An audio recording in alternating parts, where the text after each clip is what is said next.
I know everybody's talking about it. Everybody wants to be in it. Everybody wants to contribute to it. It is the holy grail of cybersecurity. That's right. Everybody wants to enjoy these awesome new titles such as Cyber Threat Hunter. The other one is Insider Risk, Incident Responder, the Rico-nator, and they get bigger and bigger. But in reality situation, it's pretty simple. In this episode, we're gonna go a little bit deep dive on what it takes to be there, how you're gonna get there, what kind of looks like. I hope you guys enjoy the show. Rock and roll.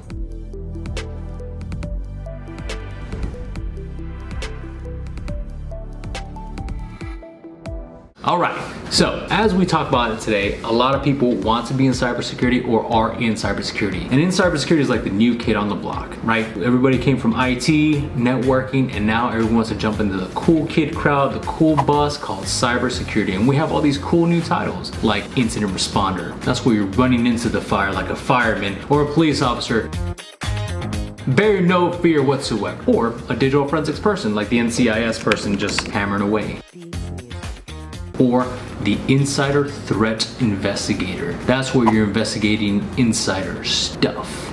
Absolutely. Or more importantly, the Threat Hunter. Yep, this is not a sitcom, this is not a TV show, but this is called the Threat Hunter, which is your hunting threat actors. I know it sounds super sexy and sounds super simple, but in the reality situation, there are some qualifications that need to go with this. And I know what you're asking, Rico, what are those qualifications? Well, I'm glad you said something because I'm gonna be more than happy to answer. Number one, you have to have a rule of a good understanding of IT and IT general stuff, specifically networking. Now, whenever we look at deep diving into networking, because the internet is a bunch of networks connected together, and that's how they would create this thing called the internet. And furthermore, there's a bigger premise of understanding how zeros and ones operate to each other. Furthermore, how we can display on the application level of what this might look like to a user, which is you. So that being said is, what type of certifications are needed to become a threat hunter, insider threats, incident responder, digital forensic? And there lies within the answer of the title itself. Generally speaking, a lot of good organizations, including myself's organization, provide quite a bit of training such as insider threat, where you're actually going after and understanding what is causing the specific user to become an insider threat within the organization. It could be email leakage, it could be data leakage, it could be conducting business on a non-cool business, right? The other one is incident responder, which I call the firefighter, law enforcement personnel of cybersecurity. That means while everyone's running out the building, we're running in. And that's my area of specialty, kids.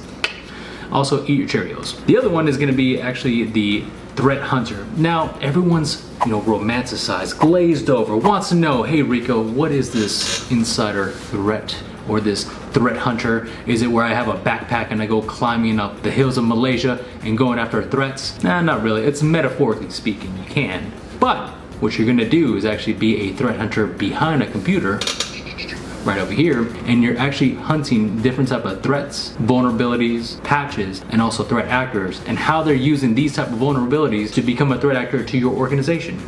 I know that's a lot of moving parts, but I'm almost certain that you can handle that. So nonetheless, at the end of the day, what do you need to do to get into cybersecurity in these specific areas? One, get the training right? So what does that look like? Insider threat, incident response, digital forensics, and also threat hunting. We put those all together, and then all of a sudden, boom, you get a cybersecurity professional, just like a Tom's Pizza out of the oven at 99 cents back at Walmart back in the days. Oh yeah. Oh, and the other part is you have to be ready, you have to be willing, and you also have to be prepared. I would always tell people, train and train hard, get the skill set that you need, because the opportunities are right around the corner. I hope this helps. Enjoy the show, rock and roll.